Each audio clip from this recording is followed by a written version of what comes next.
Oi, boa tarde. Então, pontualmente 12h29, minha pontualidade britânica. Vou começando essa live, testando aqui.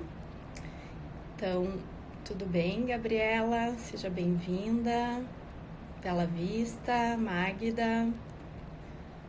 Então, hoje eu, doutora Fernanda Pacheco, que sou médica ginecologista e atuo há mais de 10 anos com reprodução humana, vou convidar a Letícia Arruda, que é diretora do Vida Fértil, um banco de sêmen de Porto Alegre, para abordarmos juntas um tema muito recorrente na sociedade, nas mídias e nas clínicas de reprodução humana, que é a produção independente, quando uma mulher ou um homem decidem ter um filho sem a necessidade de um cônjuge. E também a procura de casais homoafetivos pela gestação, né? Então a sociedade vai evoluindo e a medicina reprodutiva, né, ela evolui junto e ajuda essas pessoas a realizarem o sonho da maternidade ou da paternidade, né? O conceito de família mudou muito nas últimas décadas e hoje até mesmo o direito já estabelece, já reconhece como família vários modelos e não mais aquele modelo de mãe, pai e filhos, né? Então, a sociedade evoluiu e a medicina evolui, o direito e toda a sociedade. Então, vou chamar aqui a Letícia. Eu vi que a Letícia já está aqui conosco. Só vou esperar a solicitação dela. Fernando, tudo bom, querido? E no momento que vocês quiserem, vocês podem ir fazer perguntas, tá? A gente vai começar a falar, para ter uma ordem melhor, sobre produção independente, né? Tanto para a mulher quanto para o homem. E depois a gente fala dos casais homoafetivos e das várias... A gente pode até abrir também para toda a comunidade LGBTQIA, tá? Tem muitas possibilidades. Vou chamar aqui a Letícia. Vamos ver aqui, a Letícia deve estar entrando. E vocês podem ir deixando umas hashtags aqui. Olá! Hashtag. Olá, Letícia! Tudo bom, bem? Fê? Tudo bem? Certo. Seja bem-vinda aqui na minha live, no meu canal do Instagram. Ai, muito obrigada pelo convite. Tudo certo. Estou em casa hoje. Espero que... Eu também. É muito bom isso, né? Eu tô adorando fazer as lives, que é uma oportunidade de até um mate aqui pra consultório, a gente conversar com colegas, trocar ideias. Para mim também é um grande desafio, né? Me soltar mais perante as câmeras. Exatamente, né? A gente está aprendendo, né? Sim, sim. E é ótimo dividir conhecimento com colegas. Que às vezes na correria do dia a dia a gente não consegue tanto, né? E ainda mais expor todo esse conhecimento que a gente carrega para as pessoas que estão nos acompanhando, né? Que podem aprender, né? E saber que o sonho de realizar uma família é possível, é viável através do nosso trabalho, né, Letícia? Exatamente. Queria que tu te apresentasse, então, Letícia. Te apresenta, fala um pouco da tua formação, como é que foi essa ideia de montar um banco de sêmen. Exatamente. Então, eu sou médica veterinária de formação, Fê. E desde, durante a faculdade toda eu trabalhei com reprodução animal. E sempre me encantou essa área, então acabei caindo na reprodução humana meio que por acaso, porque eu queria aprender... Como muitos embriologistas, na verdade, da reprodução humana, às vezes vêm da veterinária, né? Isso, com certeza, porque as pesquisas, né, começam, a maioria na área animal, então acaba sendo difícil fazer pesquisas com embriões humanos, né? Então a gente acaba começando muito na área animal. Então, a minha formação é em reprodução animal durante a graduação. E eu queria fazer a ICSI, que, para quem não sabe, é uma técnica de fertilização in vitro. Eu queria fazer em equinos. E aí, acabei entrando para a área humana, porque essa técnica na área humana ela é super comum, né? e acabei ficando. Aí depois eu fiz um mestrado em fisiologia, já daí com experimentos com a parte das células de maturação in vitro com células humanas, daí já. E sou embriologista sênior, né? Então trabalho com a parte toda da mulher também dentro do laboratório. E a ideia de montar o Vida Fértil, que é um banco de sêmen, surgiu principalmente porque não tinha, né, um aqui no Rio Grande do Sul. Então, isso acaba dificultando para as nossas pacientes em questão de custo, né? A gente sabe que só a questão do transporte, de virem essas amostras, é uma coisa que acaba encarecendo bastante. E também a gente sempre teve a ideia de trazer uma visão mais humana e mais acolhedora para as pacientes, né? Porque a gente sabe que tem muitos tabus ainda que envolvem essas questões de doação de gametas e às vezes as mulheres acabam ficando desamparadas com empresas grandes, há um certo distanciamento, talvez, das pacientes. Então, a nossa ideia sempre foi fazer um ambiente o mais acolhedor possível e mostrar que é super comum, né? Isso acontecer pra gente, né? É mais Não normal. é ficção científica, né? Exatamente. E aqui eu quero dar um especial oi para outro embriologista, super embriologista, o Marcos Kuhlmann, que entrou aqui também. Ai, com certeza. E tem aqui também amigas, família. Margarete, a Thaís é embriologista também, trabalha com a gente lá no Vida Fértil, que entrou. Também a Thaís é responsável pelo atendimento das pacientes. Ah, bacana. E aí, então, quem quiser contribuir, pode ir mandando perguntas. Então, vamos começar falando da produção independente da mulher, a mulher que decide ter um filho sozinha, né? Vamos, isso. Bom, então como é que se dá isso? A mulher tem que procurar um médico, especialista em reprodução, né? Vai ter uma bateria de exames. É muito importante a gente ver a trompa, né? E a reserva ovariana, para decidir se vai poder ser inseminação ou fertilização, né? Exatamente. Porque se é inseminação, ela vai comprar a amostra de sêmen para inseminação, que geralmente tem mais volume, né, Letícia? Exatamente. É importante, né, gente? Uhum. E às vezes também não fica muito claro o que é a diferença, né? A inseminação, então, a mulher tem que ter a trompa pérvia, né? A gente consegue isso através da esterossalpingografia, um examezinho de imagem que bota contraste no útero e o contraste passa ali pela trompa e a gente consegue, por raio-x, depois ver se essa trompa tá pérvia ou não.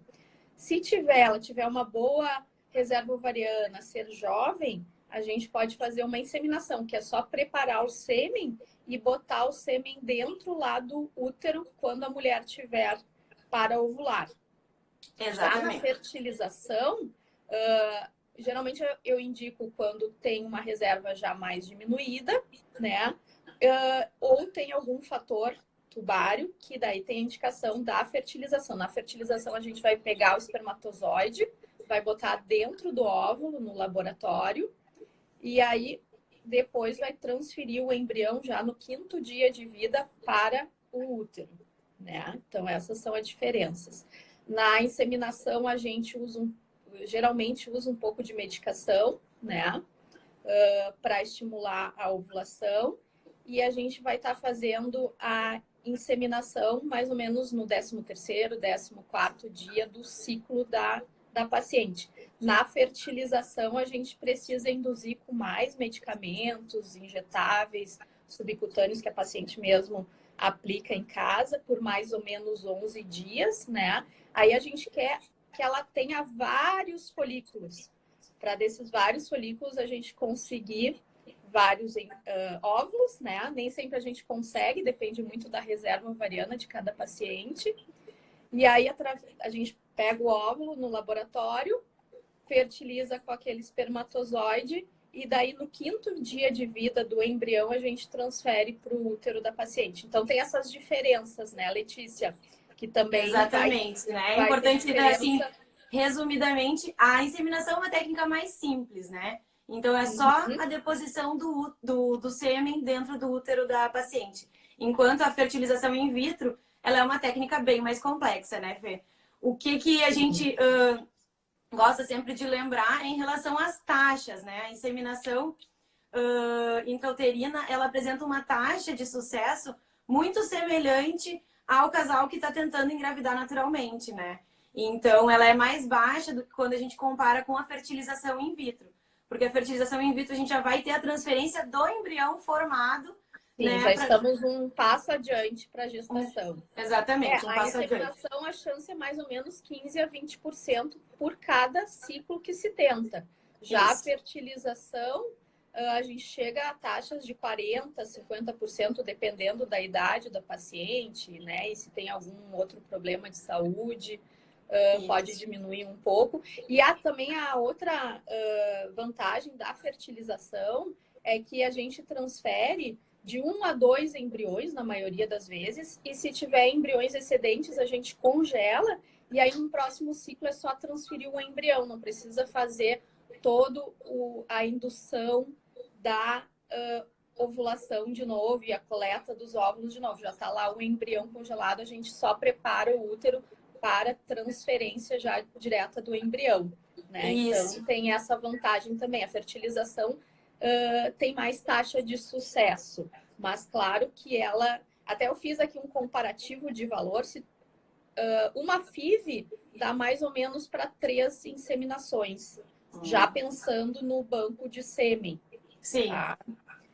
Isso, então é importante de lembrar que a paciente, né, para produção independente que vai precisar da amostra de doador, ela já tem que saber antes qual é o procedimento que ela vai realizar, porque que nem a Fê comentou, são 2 amostras diferentes, né? Como a amostra para inseminação não tem o laboratório fazendo a fertilização, a fertilização ela ocorre naturalmente no corpo da paciente, eu vou precisar de uma amostra mais concentrada, com mais espermatozoides. E então, essa amostra ela é mais difícil de a gente conseguir, porque precisa realmente ser uma amostra bem concentrada. Então, por isso que o valor, né, para fertilização e para inseminação das amostras, ele difere um pouco.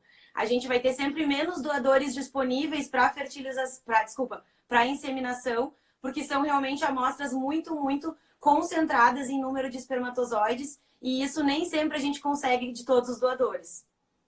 Sim, Letícia, e também assim, eu já atendi uma paciente uma vez que ela descobriu lá em São Paulo um doador. Ela ia lá e o cidadão doava o sêmen dele para ela. Exatamente. Eu acho que depositava só na vagina e não no útero, que é a inseminação intrauterina que a gente faz, é depositar dentro do útero, né? E não na vagina. Exatamente, isso é muito comum. Até é legal explicar que tem que ter um preparo desse sêmen para a gente botar dentro do útero, senão pode causar até um choque anafilático. Exatamente, isso é muito comum nos Estados Unidos, né, Fê, que é a inseminação caseira. E isso acaba vindo, né? As pacientes acabam indo atrás, enfim, dessas informações. Só que sempre tem que lembrar que é um processo super complexo que envolve a triagem dos doadores. Então, é uma série de exames, né, que a gente realiza tanto para as DSTs, depois a gente vai comentar um pouquinho melhor, quanto exames genéticos, para garantir uma segurança que essa amostra não esteja contaminada. E quando a paciente, né, procura esses homens que se disponibilizam a fazer a doação dessa amostra, elas não têm nenhuma garantia, né, da qualidade disso e da segurança.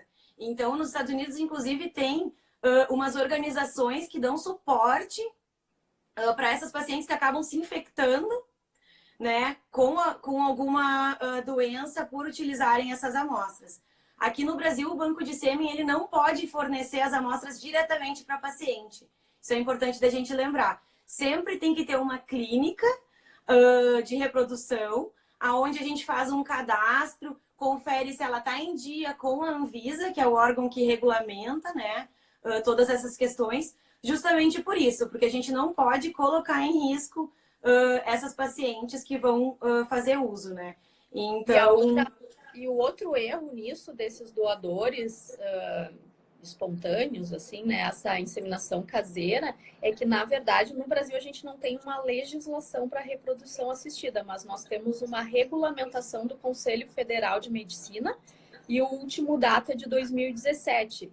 E se diz que para a doação de gametas, a paciente ou o paciente que vai receber esse óvulo ou esse sêmen não pode conhecer o doador, né? Então, esse também seria um outro Isso. algo que também está fora, né, da regulamentação do Conselho Isso, Federal. é muito comum, às vezes, né? A gente, como banco de sêmen, as pacientes acabam nos procurando, mas depois eu vou entrar isso mais na questão homoafetiva.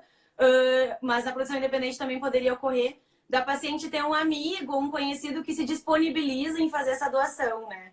E a gente não pode aceitar essa doação sem o sigilo, né?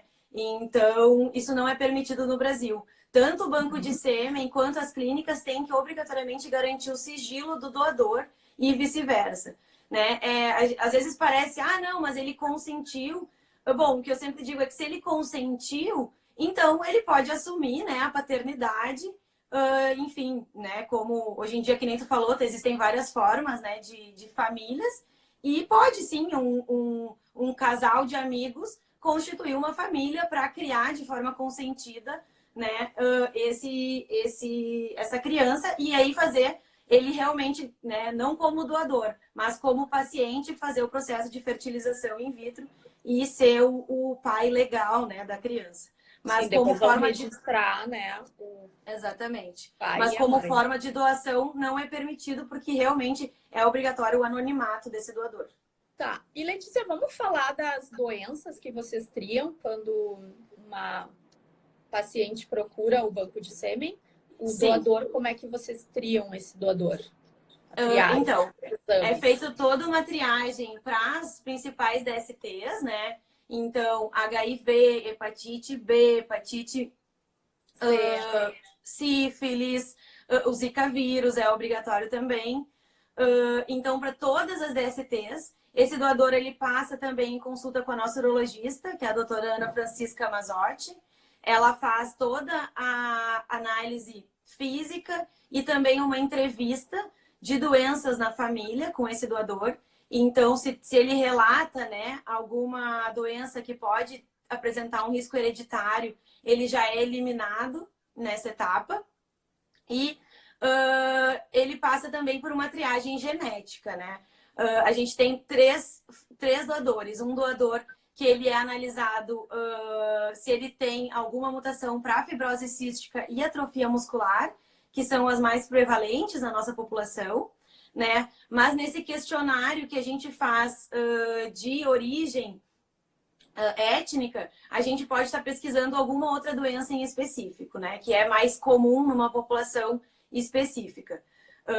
A gente tem doadores também que a gente faz um painel, né, bem completo, um screening, né, para diversas doenças. Então, também, se a paciente tem interesse nesse painel mais estendido, ela pode solicitar essas amostras que tem esse screening diferenciado. Aí ele pega 280 mutações, né, que vão, então, fazer essa maior seleção. É importante da gente lembrar, né, Fê, que essas análises, elas, às vezes a paciente fica um pouco confusa. Ela não garante algumas malformações, né? Isso é outra análise, principalmente aquelas que estão ligadas a alterações numéricas do cromossomo, que isso é possível depois fazer na biópsia embrionária, né? Essas análises pré-concepcionais, elas são realmente para evitar a transmissão de alguma doença que o doador pode ser portador e a paciente também, e não sabe, né? Porque a gente sabe que se ela pode ser portadora e não apresentar a doença, não apresentar os sinais. Sim. Então, e nesse caso, todas são monogênicas, ou seja, acontecem num gene específico. Então, às vezes, pode ser um recessivo, né? Por exemplo, ser só um portador e não ter a doença. Mas no momento que cruza o gene da mãe com o gene que vem do espermatozoide, aí pode sim ter uma doença. Então, e também a medicina e a reprodução humana está cada vez mais evoluindo nessa parte genética, né? É uma outra live que eu quero fazer também com uma geneticista. E vários painéis, né, estão sendo desenvolvidos. Às vezes tem população judia, ashkenazi, então tem um painel específico das mutações gênicas mais comuns dessa população, ou dos asiáticos, e assim por diante. Quando eu trabalhei nos Estados Unidos, era bem comum fazer o painel, né, tanto para o doador isso é uma das... Sim, quanto para os pacientes que iam ser submetidos à fertilização. E no Brasil está caminhando para isso, mas claro que tudo é custo também, né? Exatamente, essa também é a nossa ideia, né? De tornar... As pacientes têm a questão das amostras importadas com uma maior segurança, né? De triagem. E hoje em dia, os mesmos métodos de detecção são utilizados, né? Pelo nosso banco e pelos bancos internacionais. Inclusive, ontem a gente fez uma live, né, com uma andrologista responsável pelo dos bancos de sêmen que importa amostras, e a triagem ela é muito semelhante, Fê. Então, as pacientes realmente podem ficar tranquilas. Inclusive, o controle hoje populacional das amostras é muito maior se a gente pensar nos bancos nacionais do que nos bancos internacionais. Então, depois a gente pode falar um pouquinho mais sobre isso. Mas retomando só a questão dos exames para finalizar, então o doador ele faz 3 vezes exames, né, para garantir que as amostras realmente não estejam infectadas. Então, nesse momento de pandemia, é bem importante a gente lembrar que essas amostras que estão sendo liberadas hoje, elas foram coletadas num período anterior à pandemia. Porque 6 meses antes, tu disseste, 6 meses. Isso. Até para pegar a janela imunológica de um HIV, por exemplo, né? Coletou lá em novembro, e aí hoje, se a paciente quiser uma amostra de sêmen, o doador vai ter que fazer exame de sangue de novo para ver se ele não desenvolveu o HIV, né? Desde a última coleta de sêmen, as amostras ficam no banco de sêmen por 6 meses. E aí a gente chama de novo o doador para repetir os exames. Sendo todos esses resultados finais negativos, aí essas amostras estão liberadas. Porque daí, com certeza, esse doador não está contaminado, né? Então, as amostras que estão liberadas hoje, com certeza elas não apresentam nenhum risco de estarem infectadas, né? Por exemplo, pelo coronavírus, que é a grande preocupação agora do momento. Exatamente. E até onde se sabe, ainda não teve a presença, né, do coronavírus. Os dados ainda são muito preliminares, né? A gente ainda não pode ter certeza, 100%. Mas ao que tudo indica, não apresentaria risco, né? Mas é melhor a gente ter cautela. E por isso que, por exemplo, aqui no Vida Fértil, a gente não está nesse momento realizando as coletas para doação. Tá. Letícia, e outra coisa aqui que já 2 pessoas perguntaram. Quais são as características que é possível escolher do doador de sêmen? Então, a gente faz um perfil bem detalhado, né, de diversas características, tanto características físicas, né, cor dos olhos, cor do cabelo, cor da pele, características dos pais também, que é interessante, né, da mãe e do pai, os pacientes têm disponíveis, do doador, isso. E também algumas características que envolvem hábitos de vida, formação desse doador, o que levou, né? Qual a motivação desse doador a participar do programa de doação.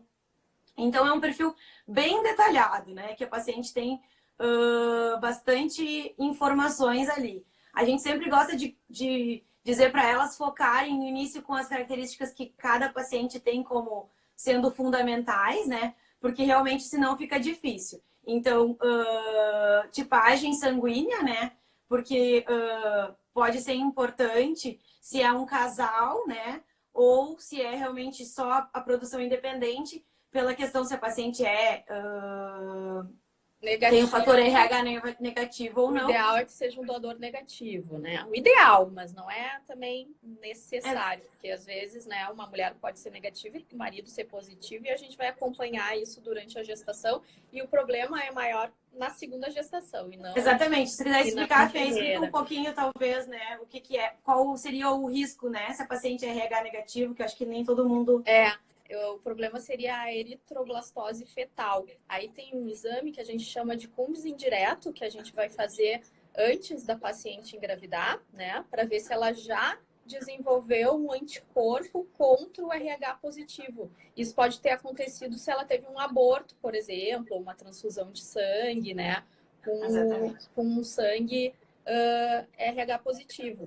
Aí, se ela tiver o Cumbres indireto negativo, a gente só vai acompanhando esses exames durante a gestação, né?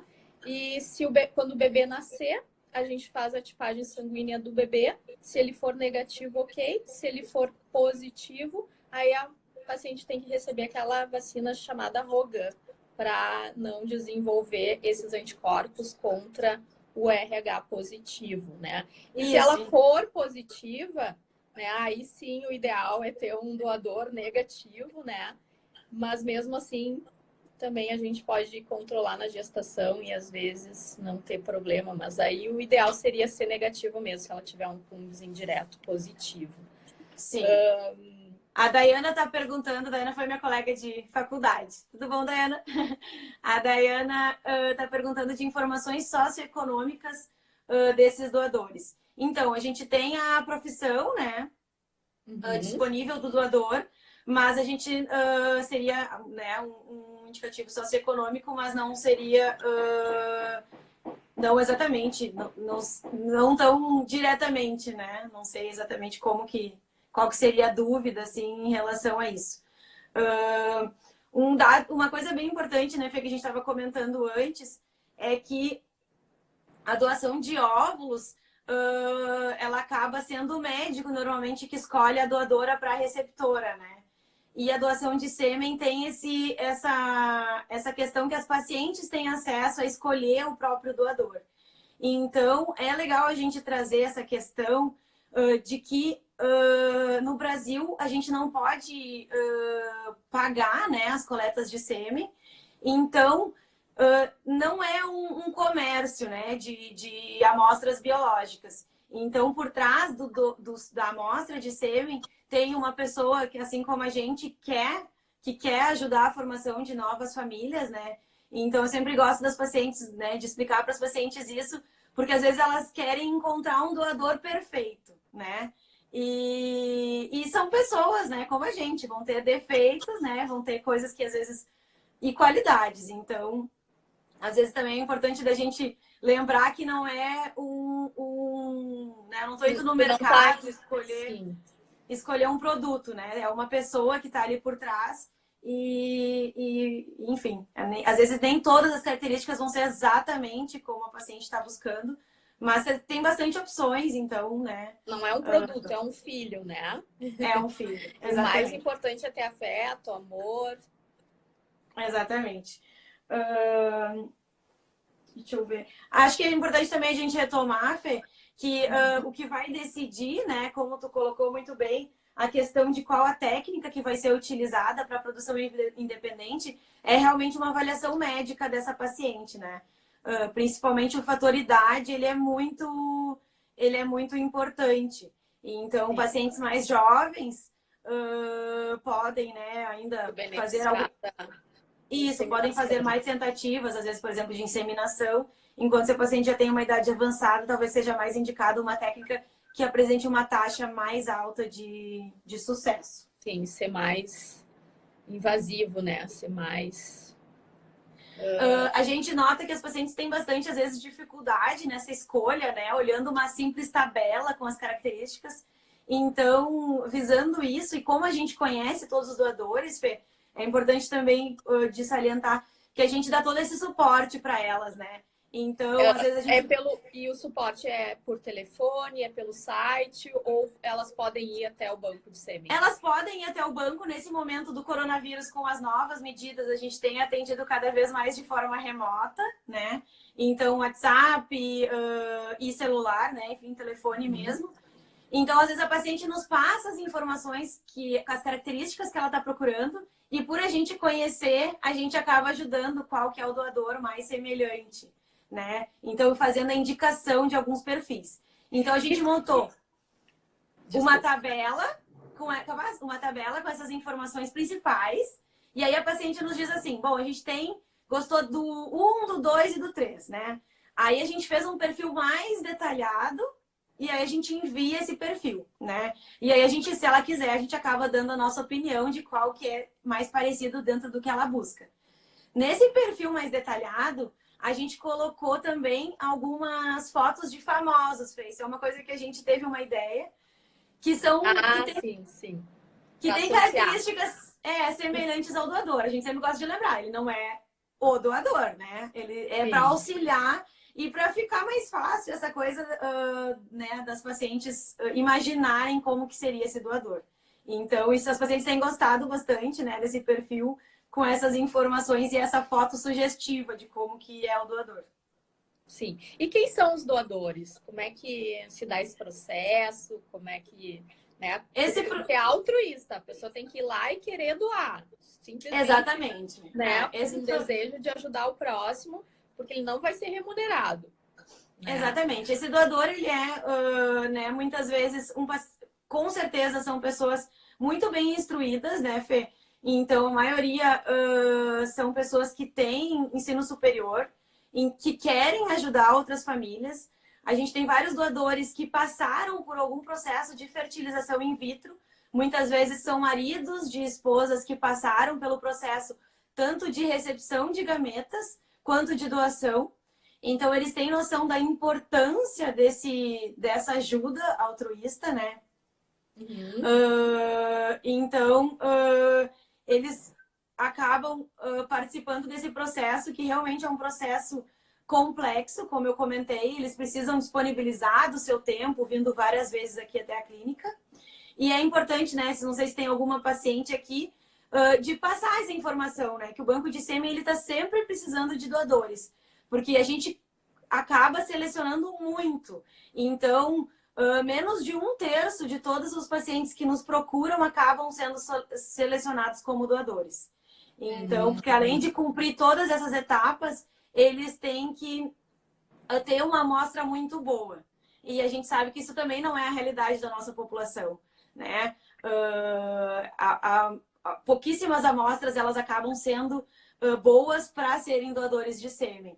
Então... E tu tem que fazer uma captação dessas pessoas ativa, assim, ou eles vão aparecendo? Te falta sêmen? Sempre, ou a não? gente está trabalhando. Não, falta, assim, sempre o ideal é.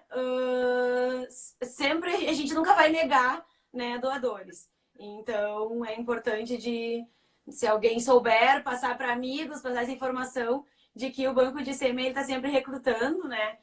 Assim como os bancos de sangue, né, de medula, é sempre importante de estar recrutando novos doadores. E na verdade eu acho bem bacana o que acontece nos Estados Unidos, né? Quando eu morei lá, eu via bastante e eu tive a oportunidade também de fazer um estágio na Austrália e eles encomendavam sêmen dos Estados Unidos, né? Justamente porque o banco é muito bom e porque as pessoas podem vender o sêmen. Então, é muito comum ter estudantes de faculdade, que a faculdade é muito cara nos Estados Unidos, eles doam sêmen como uma forma de remuneração para pagar os seus estudos. Né? Eu não acho errado isso, sabe? Eu acho que deveria ser, mas o Brasil, ele não é dos países mais restritivos para as técnicas de reprodução assistida, como a Itália, por exemplo, mas Sim. ele está longe de ser os Estados Unidos, que tudo pode, né? E também é bem comercial, mas por um lado fica tudo mais fácil também, né? E se a gente pensar que nem eu falei do controle populacional, que até o Dionísio perguntou, Sim. qual o distanciamento máximo que um sêmen pode ser vendido? Isso é muito importante da gente fazer essa relação com os Estados Unidos. Né? Aqui no Brasil, o banco de sêmen ele é responsável por esse controle populacional, né, das amostras, justamente para evitar com que, né, irmãos possam se encontrar sem saber que são irmãos, né, e gerar uma consanguinidade que pode ser prejudicial depois na população. Então, o que o Conselho Federal de Medicina ele preconiza, né, Fê, é que tenha no máximo um nascido de cada sexo a cada 1 milhão de habitantes, tá? E se a gente transportar isso para os Estados Unidos, é em torno de 18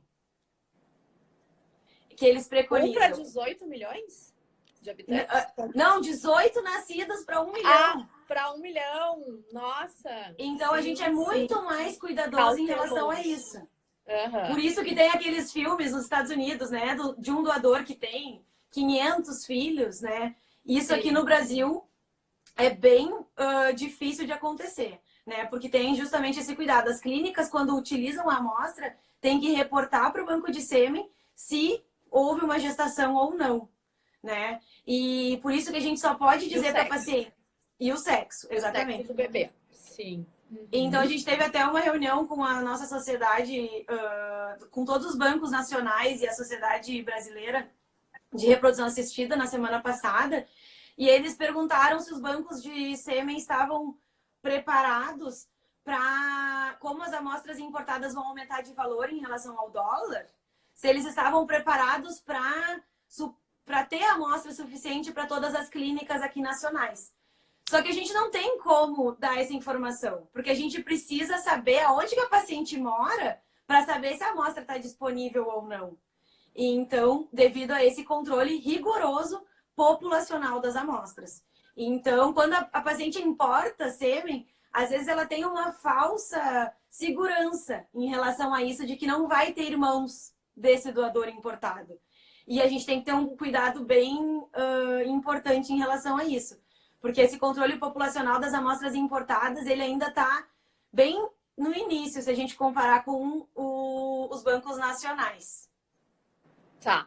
E estou perguntando quais os fatores que contribuem para que o sêmen seja considerado bom para o uso.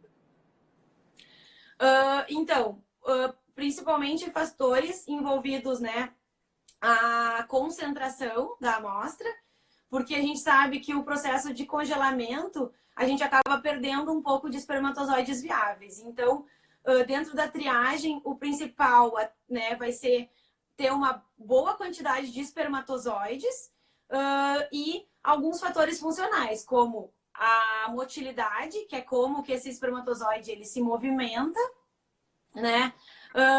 Além de morfologia espermática, que daí é mais detalhado, né? Em relação à morfologia das células, que a gente faz análise, então, para ver se essas células apresentam, digamos, uma forma ideal, né? Mínima para ser doador. Então, são fatores que envolvem tanto a concentração de células quanto a qualidade dessas células. Tá bem. E vamos falar aqui um pouco do homem que quer ser pai solo? Isso, pode ser. Claro que daí tu não entra muito, né, nessa área.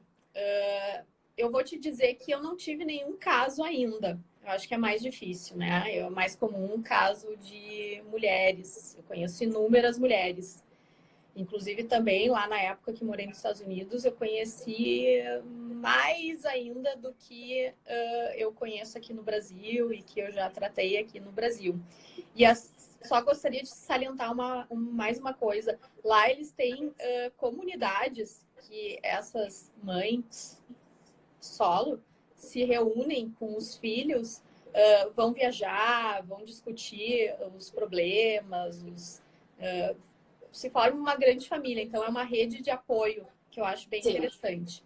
Bom, eu acho que isso tá surgindo mais aqui também com esses grupos, né, Fê, de tentantes, onde as tentantes acabam também compartilhando bastante essas informações, né, de como que foi o processo. Então, quanto ao homem, até ontem eu falei com um amigo meu, que eu também conheci ele lá em Nova York, tá? Enquanto morava lá, ele é gaúcho, mora em São Paulo, mas a gente se encontrou em Nova York. E ele queria ter um filho, daí ele disse que procurou 3 clínicas de reprodução lá em Nova York, ele achou tudo muito frio e ele acabou decidindo pela adoção, mas ele me deu um bom embasamento, assim, né, para trazer aqui. Então, o que o homem vai precisar? Ele vai precisar do banco de óvulos, que lá na clínica onde eu trabalho, que é a Nilo Frantz, isso é de responsabilidade da nossa enfermeira, ela que faz a triagem, né, das doadoras e escolhe daí a doadora, né, para esse pai, né? E o pai também vai precisar de alguém que carregue essa gestação, né? Que é o que a gente chama de barriga de aluguel ou útero de substituição. E pela regulamentação do Conselho Federal de Medicina, isso aqui no Brasil também não pode ter fins lucrativos. A mulher que vai gestar não pode receber nada por isso e tem que ser parente de até 4º grau desse pai, né? Então, até eu anotei aqui, ó, que eu nunca sei. 1º grau é mãe e filha, 2º grau, avó e irmã, 3º grau, tia e sobrinha, 4º grau é prima. As demais situações têm que ser sujeitas à autorização do Conselho Federal de Medicina, né? Então, é bem diferente da doação de gameta. No gameta, aqui no Brasil, tu não pode conhecer o doador ou a doadora. Para o útero de substituição, tem que ser, de preferência, parente. Exatamente. Uhum. Bom. Acho que a gente pode entrar nos canais homoafetivos, né, Fê, também? Vamos para lá. Sabe que nós já passamos aqui quase 45 minutos. Pois é. Bom, então, até tu queria falar mais dos casais homoafetivos. Tu achou que fosse ter mais pano para manga. Mas claro que muita coisa a gente já abordou, né? Exatamente, maternidade ou paternidade solo. É importante, né, Fê? Até estava dando uma revisada também, que em 2016 se facilitou muito essa questão, tanto da produção independente com sêmen doado, quanto de casais homoafetivos do registro do filho, né? Então, quando o filho ele é gerado por reprodução assistida, não precisa mais passar pela autorização judicial e é possível fazer no registro civil normal, né? Num cartório normal. Então, isso facilitou muito, né? Claro, tem alguns documentos específicos que tem que levar no cartório, mas é bem mais simples hoje em 2016, eu tinha aqui como STF em 2011 reconheceu e qualificou como entidade familiar a união estável homoafetiva. Sim, mas mesmo assim tinha que passar pelo juiz para registrar. O que ocorreu em 2016, que eles listaram quais documentos e é obrigatório que o cartório faça diretamente esse registro. Que antes mesmo o reconhecido tinha que passar pelo juiz para daí ir para o cartório. Ah, entendi. Facilitou, diminuiu a burocracia. Facilitou muito. Exatamente. Sim. Isso é bem importante, né? Que o direito também teve que acompanhar essas mudanças. Isso. Né? E reconhecer como família as várias possibilidades e não só a família tradicional, né? Exatamente, porque o termo que eles que se usa, né, é a paternidade afetiva, né? Uhum. E não a paternidade biológica, né? Sim, isso sim. Que é bem importante. Entrou aqui a psicóloga da clínica Nilo Frantz, que é a doutora Cláudia Rachevski. Amanhã nós vamos fazer uma live juntas sobre que legal. Como lidar com a frustração e o adiamento, né, que a gente teve que ter por um período dos tratamentos de reprodução e outras pessoas também que tinham planos que tiveram que adiar e sobre controle de ansiedade, tá? Tem uma pergunta aqui, ó, se tem justificativa essa exigência de ser parente para o útero de substituição.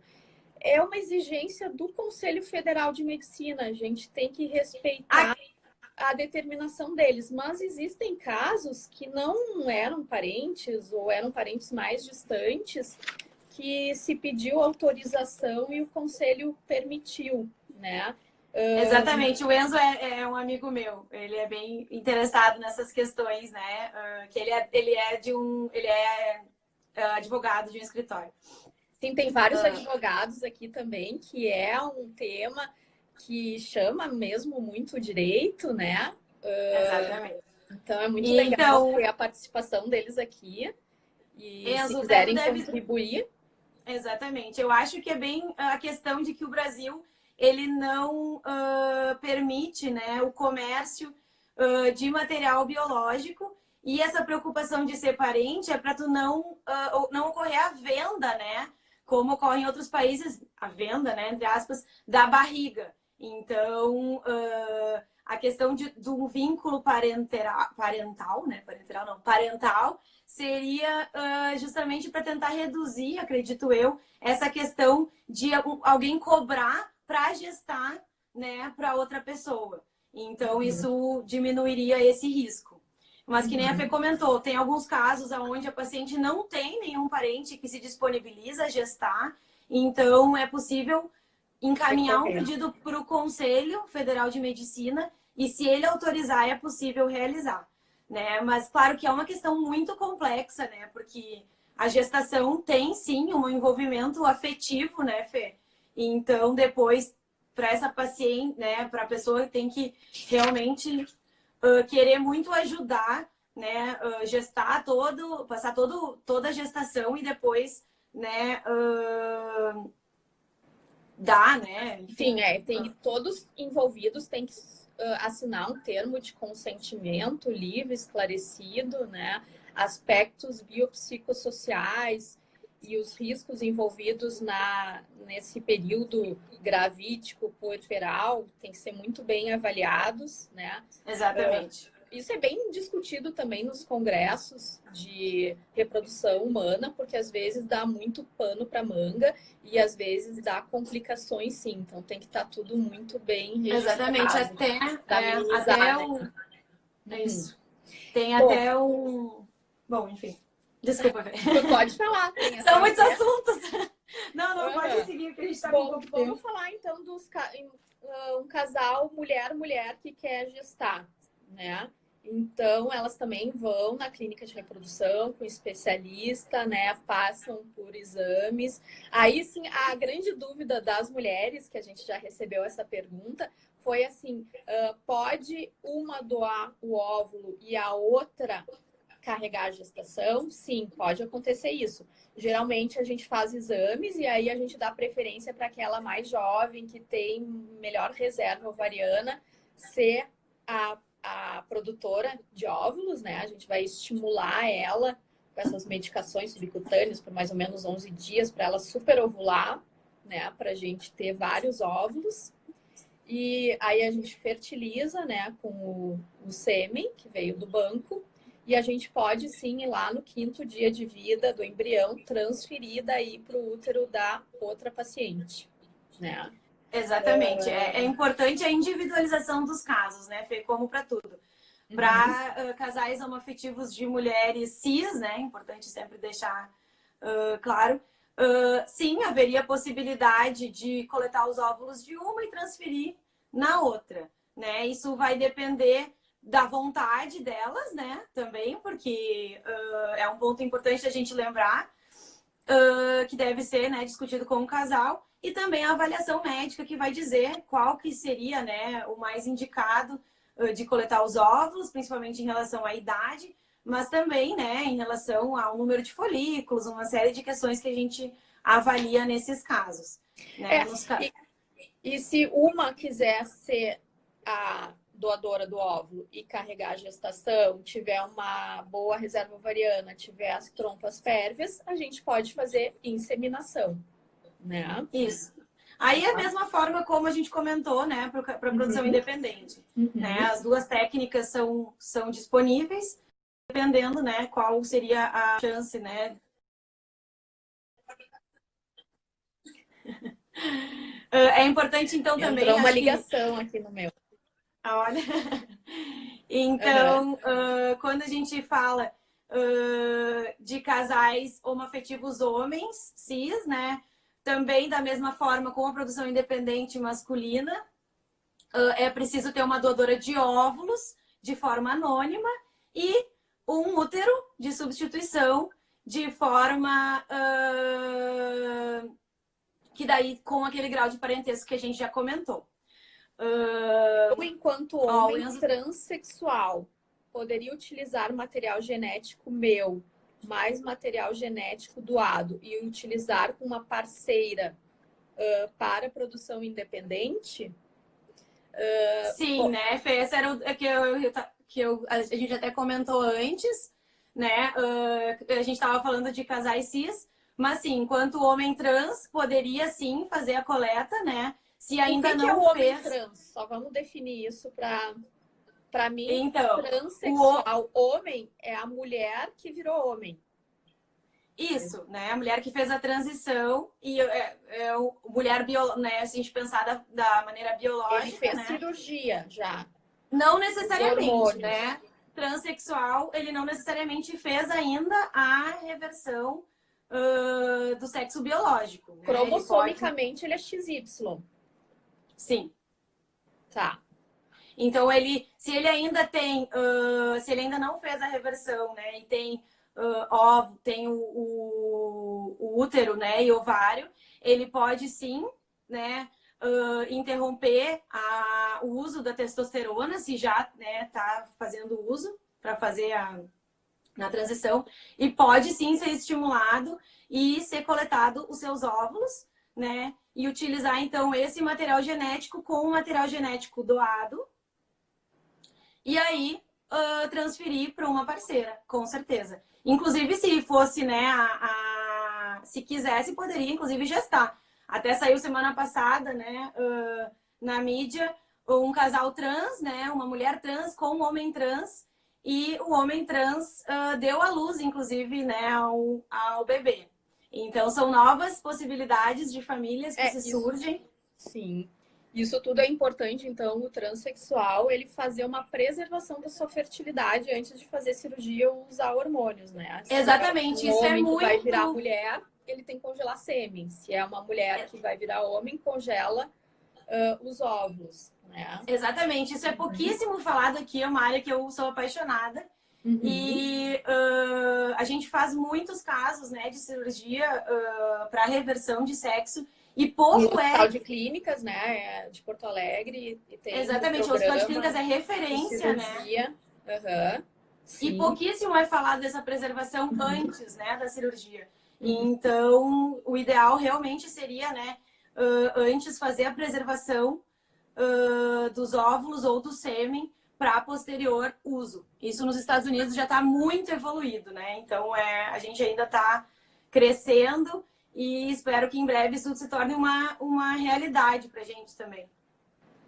Eu até conheci uma psiquiatra que trabalha no Hospital de Clínicas com esse grupo de pacientes e ela disse, vamos fazer uma parceria, mas acabou nunca tendo pacientes de fato, né? Às vezes são pessoas que estão já com muitos problemas para resolver, muitas questões, e eu acho que acaba deixando isso um pouco de lado, mas se sabe que muitos trans, eles desejam também ter filhos, né? Com certeza. Inclusive tem uns trabalhos que mostram, né, que as clínicas não estão preparadas para atender esse público, né? Em questão de acolhimento, principalmente, falta de conhecimento, né? De como, né, abordar e justamente entender, porque tem que ser um caso discutido, né, de vontade mesmo, né? Porque não necessariamente é a vontade, por exemplo, daquele homem trans de gestar, ou, né, então é uma questão muito particular, né, de cada casal. Então, essa abordagem acho que deve ser ainda mais individualizada, né? Então, a equipe tem que realmente estar preparada para atender esses pacientes. Tá. Aqui eu tô lendo da Carla Carraro, que é a pessoa com quem eu invisto meu dinheirinho. Né, Carla? Um dia a gente vai fazer uma live também. Ela se interessa muito pelos assuntos de reprodução assistida, então ela tem participado direto das minhas lives.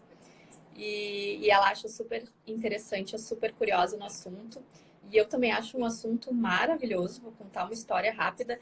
Eu, desde a adolescência, eu gostaria de trabalhar com reprodução humana. Foi por isso que eu fui para medicina, para ginecologia. Na adolescência, eu tive a oportunidade de conviver com um casal de tentantes. E eu achava o máximo também. Para mim, eu me sinto assim como se a gente trabalhasse na NASA. Eu acho maravilhoso. É uma especialidade que se renova, é dinâmica, envolve tecnologia e a possibilidade de ajudar várias pessoas a realizar o sonho de ter a sua família, né? Exatamente. Então, eu realmente Eu também acho sou que a gente... apaixonada pelo nosso campo de atuação. Ah, eu acho lindo também. Essas questões de doação também eu acho incríveis, assim. E puxando ainda esse gancho, né, dessa preservação da fertilidade, eu acho que muita gente acaba não tendo acesso, né, em relação ao custo ainda dos tratamentos, mas uma alternativa seria doar metade dos gametas para preservar a sua fertilidade sem custo, né, Fê? Algumas clínicas fazem essa forma de doação, e então seria bem interessante, por exemplo, eu quero preservar minha fertilidade para posterior uso, né, dos meus óvulos, por exemplo, eu poderia doar metade dos meus gametas e a clínica faz um abatimento no custo, né, do meu procedimento. Então, porque a paciente que vai receber, a gente chama de doação compartilhada, né? Então, a paciente que vai receber os óvulos, ela acaba custeando o tratamento da doadora. Então, é importante também, né, essas questões de doação, às vezes, podem facilitar o acesso de alguns procedimentos. E aqui a Carla perguntou, acho que vou precisar fazer algo desse tipo pela minha idade. Ela está falando de ovo doação, né? Então, às vezes, quando a mulher realmente já tem a reserva ovariana baixa, né? Ou seja, ela não consegue mais produzir bons folículos, bons óvulos, que vão gerar embriões saudáveis com capacidade de implantação. Às vezes a gente tem que recorrer mesmo a uma doadora de óvulos, né? E só para salientar, a gente não falou muito, mas a doadora de óvulos ela tem que ter menos de 30 anos, né? Porque essas pacientes que vão ter uma reserva ovariana melhor, isso a gente avalia através de exames hormonais e ecografia, e vão ter a capacidade de produzir mais folículos e óvulos, né? Que na fertilização a gente precisa trabalhar com um maior número, porque a gente sempre tem perdas em cada etapa. Vai ter 10 folículos, vai coletar só 8 óvulos, desses 8, talvez só 7 sejam maduros, dos 7 maduros, talvez só 5 fertilizem. Então, a gente sempre tem que trabalhar no limite máximo, né? Que a gente sabe que vai tendo algumas perdas. Vamos nos despedir, que senão daqui a pouco o Instagram vai nos derrubar. Pra gente deixar... Letícia, então te agradeço imensamente. Muito obrigada a todos que participaram da live. Se tiverem mais dúvidas, podem deixar no nosso Instagram, que a gente vai ter o maior prazer em respondê-las. Eu que agradeço pelo convite, adorei. Espero ter ajudado, né, um pouquinho a tirar as dúvidas do pessoal. Também fico à disposição, se alguém tiver mais alguma dúvida em relação à doação, em relação à fertilização in vitro. E muito obrigada a todo mundo que participou e mandou perguntas. Beijo. Boa tarde a todos. Fiquem com Deus. Tchau. Tchau.